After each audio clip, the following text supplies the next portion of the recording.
Hi everyone, you are watching Rohisha's kitchen. Today I'm making Gheta coffee for my cappuccino and latte lover friends. And trust me, after watching this, you will say why you didn't know this before. First of all, I'll boil milk. Here I'm using full cream milk, but you can choose any milk as per your preference. Then I have taken medium sized cup in which I'll add 2 spoons of coffee. Here I'm using Nescafe Gold, but you can use whichever brand you like. Now we'll add 1.5 spoon of sugar and 3 to 4 spoon of hot milk. Make sure not to add too much of milk. We just need little liquid to whisk our coffee. Here you need to have this small frother. And now we'll whisk this mixture and make nice coffee cream. This is how you have to do. It beats the coffee really well in few seconds.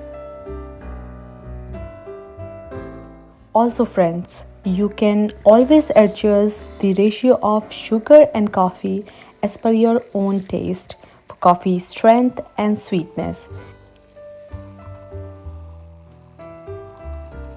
Now it's almost done. As you can see this nice coffee cream here.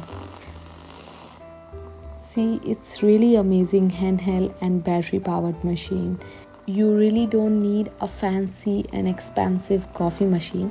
You just need this small blender. Our milk is also boiled now. It's time to add milk in our coffee cream.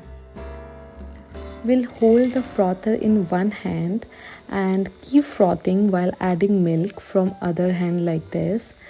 And now you have a perfect Gheta coffee with nice and thick coffee cream on top. And guys, it's really amazing. I hope you like this nice little trick to make perfect coffee like Starbucks and Costa do. Please don't forget to like, share and subscribe to see our next video soon.